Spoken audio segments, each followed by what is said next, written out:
তো গত পর্বে আমরা দেখেছিলাম যে অটো কমপ্লিট অপশন যেমন যে এ দিলাম এখানে কি আসলো জাভাস্ক্রিপ্ট চলে আসলো, তাই না?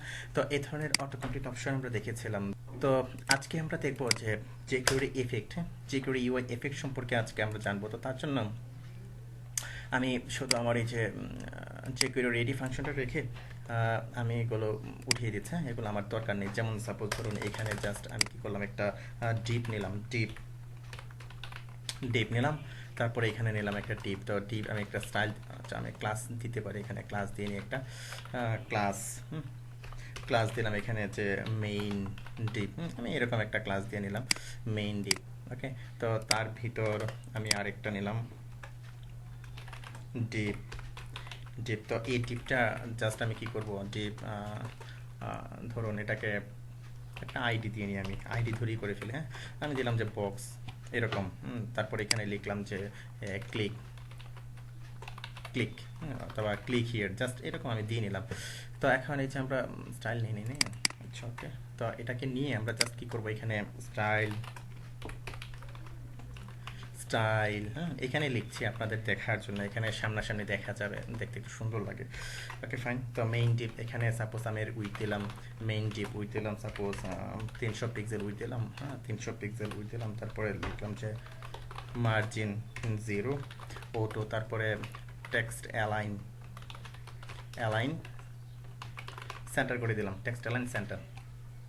তারপর এই যে বক্স নিলাম, বক্সটাকে একটু স্টাইলাইজ করতে হবে, বক্স যেটাতে, যেটা নিয়ে আমরা কাজ করব আজকে। তো বক্সটাকে জাস্ট একটা হাইট ওয়েট একটু দিয়ে নিই, তাহলে হয়ে যাবে। আমরা উইথ দিলাম, ওয়েট দিলাম সাপোজ 200 পিক্সেল, অথবা উইথ দিলাম 150 পিক্সেল, তারপরে হাইট দিলাম 150 পিক্সেল। তারপরে এটাকে একটা ব্যাকগ্রাউন্ড কালার দিয়ে নিই, সাপোজ আমি দিলাম যে ব্লু, আর টেক্সট কালার দিয়ে নিলাম ধরুন আমি এফ এই ধরনের দিয়ে নিলাম। তো বক্সটা এখানে আইডি নিয়েছি অ্যাকচুয়ালি, তো তার কারণে আমাদেরকে হ্যাশ ধরে করতে হবে, অথবা একটা ক্লাস আমি নিয়ে নিতে পারতাম, জাস্ট একটা ধরেই করি। আপনারা এর আগে দেখেছেন যে কীভাবে এগুলো করেছি। রিফ্রেশ দিলাম, তো এই যে আমাদের কি বক্সটা চলে আসলো। হ্যাঁ, তো এই যে ক্লিক করছি, তাই না? ক্লিক করার পর কিছুই হচ্ছে না। তো এখানে ক্লিক করার পর বিভিন্ন এফেক্ট আসবে। আমরা এফেক্ট দিতে চাচ্ছি, যেমন প্রথম আমরা যে এফেক্টটা দিতে চাচ্ছি ধরুন এটা হলো এই যে এই বক্সটাতে ক্লিক করার পর, ক্লিক করার পর এই যে বক্সটাতে ক্লিক ইভেন্ট সংগঠিত করে আমাদেরকে এফেক্টটা দিতে হবে। তো ধরুন আমি প্রথমেই আমি কি করব, এটাতে ক্লিক ইভেন্ট সংগঠিত করব, তাই না? তো অবশ্যই আমাকে এটা ধরে নিতে হবে, তাই না? ডট ক্লিক, ক্লিক, ওকে। তো ক্লিক ইভেন্ট আমি এখানে দেব, তারপর আপনি লিখবেন যে ফাংশন, ফাংশন এর মধ্যে ক্লিক করার পর এটা কি, এটার মধ্যে ক্লিক করার পর এটাই আবার এফেক্ট সে নিবে। হ্যাঁ, সে একটা এফেক্ট পাবে।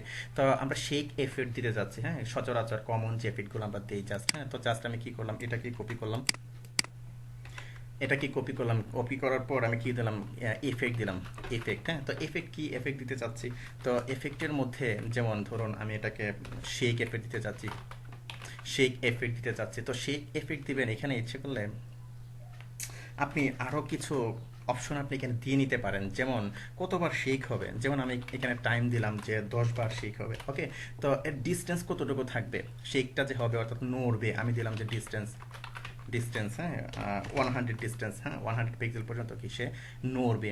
ওকে, আমি এটাকে সেভ দিলাম, সেভ দেওয়ার পর আমি এখন যদি এটাকে রিফ্রেশ করি, রিফ্রেশ করলাম, এখন আমি এটাতে ক্লিক করলাম, এই যে দেখুন সে 10 বার কিন্তু কুইকলি নাড়াচাড়া করছে, তাই না? আমরা কিন্তু বুঝতে পারিনি। তো এটা বুঝতে পারবো যখন আমরা কি করতে পারি, এটাকে একটা ডিলে আমরা কি স্পিড দিয়ে নিতে পারি। যেমন আমরা যদি এখানে 5000 মিলি সেকেন্ড দিয়ে নেই, তখন আমরা কিছুটা হলো বুঝতে পারবো এটা। যেমন রিফ্রেশ করলাম, রিফ্রেশ করার পর এই যে এই যে দেখুন একবার দুবার এরকম করে কি সে 10 বার কি নিবে, নাড়াচাড়া করবে। হ্যাঁ, এই যে এরকম টোটাল 10 বার কি নাড়াচাড়া করলো। তো অ্যাকচুয়ালি 5000 অনেক বেশি হয়ে যায়, আমরা 3000 দিতে পারি। 3000 দিলে আরও কুইকলি মানে জিনিসটা সুন্দর হবে এবং বোঝা যাবে। আমি রিফ্রেশ করলাম, তারপরে ক্লিক করলাম, এই যে দেখুন সে কি করছে, শেক করছে। হ্যাঁ, 10 বার শেক করছে। তো এখানে দেখুন আমরা স্পিড দিয়েছি, তো এখানে ইচ্ছে করলে আপনি একটা কল ব্যাক ফাংশনও দিতে পারেন, অর্থাৎ স্পিডের পরে সে একটা এফেক্ট দেবে। যেমন এখানে কল ব্যাক ফাংশন দিয়ে আপনি আরও অনেক কিছু করতে পারেন। আমরা জাস্ট এখানে একটা কল ব্যাক ফাংশন দিলাম, যেমন ধরুন এখানে আমি দিলাম যে এর মধ্যে কি এফেক্টটা হবে। হ্যাঁ, আমি এখানে লিখলাম যে দিস, হ্যাঁ, ডট, তো দিস ডট সিএসএস, হ্যাঁ, আমরা সিএসএস এফেক্ট দেবো এখানে। যেমন সিএসএস এফেক্টটা কীভাবে দিবেন অলরেডি আপনারা দেখেছেন, কীভাবে সিএসএস এফেক্টটা দিবেন। কমা দিয়ে আমরা দেবো যে ব্যাকগ্রাউন্ড আর ব্যাকগ্রাউন্ডটা জাস্ট আমি কি করে দিলাম, রেড করে দিলাম। ওকে, ব্যাকগ্রাউন্ডটা কি রেড করে দিলাম। তারপরে সেভ দিলাম। সেভ দেওয়ার পর এখন কি করবো, আমি এটাকে রিফ্রেশ করবো। হ্যাঁ, আমি দেখুন এই যে ক্লিক করলাম, এই যে দেখুন ব্যাকগ্রাউন্ড কি শেষে কি কলব্যাক ফাংশনটা কি কল হচ্ছে, সে কি পেয়েছে, রেড হয়ে গেল, তাই না। আবার ক্লিক করলাম, তো আবার দেখুন আমি এটাকে রিফ্রেশ করলাম। এই যে ক্লিক করার পর সে কি শেষে ব্যাকগ্রাউন্ড কলব্যাক যে ফাংশনটা আছে আমাদের সিএসএস দিয়ে, আমরা কি কলব্যাক ফাংশনটাতে সিএসএস দিয়েছি, এটা কি সে কি এফেক্টটা নিয়ে নিয়েছে, সিএসএসটা নিয়ে নিয়েছে, অর্থাৎ শেষে কলব্যাক ফাংশনটাকে সে পেয়েছে। ওকে, তো আরও এফেক্ট আছে। সাপোজ ধরুন আপনি চাচ্ছেন যে এটা টুকরা টুকরা হয়ে যাবে, এই ধরনের এফেক্ট আপনি দিতে পারেন। তো তার জন্য যে কাজটি করবেন, তো এখানে আমি কি শেক দিয়েছিলাম, তাই না, জাস্ট এখান থেকে এই পর্যন্ত আমি এটাকে তুলে দিলাম। হ্যাঁ, এখন আমার এটাকে দরকার নেই। হ্যাঁ, আমি জাস্ট এখানে এফেক্টগুলো দেবো। তো এখন এখানে আপনি অবজেক্ট, হ্যাঁ, জাভাস্ক্রিপ্ট অবজেক্ট, অর্থাৎ এফেক্টগুলো আপনি কীভাবে দিবেন, যেমন এফেক্ট, কি এফেক্ট হবে, আমি লিখলাম যে এফেক্ট। হ্যাঁ, এফেক্ট লিখলাম। তো এফেক্টের মধ্যে আমি চাচ্ছি যে একটা এফেক্ট হবে, সাপোজ এক্সপ্লোড, এক্সপ্লোর দিলেন। তো এফেক্টটা কি এফেক্ট হবে, ইজিং এফেক্ট হবে, তাই না, ইজিং। আপনি লিখবেন যে ইজিং।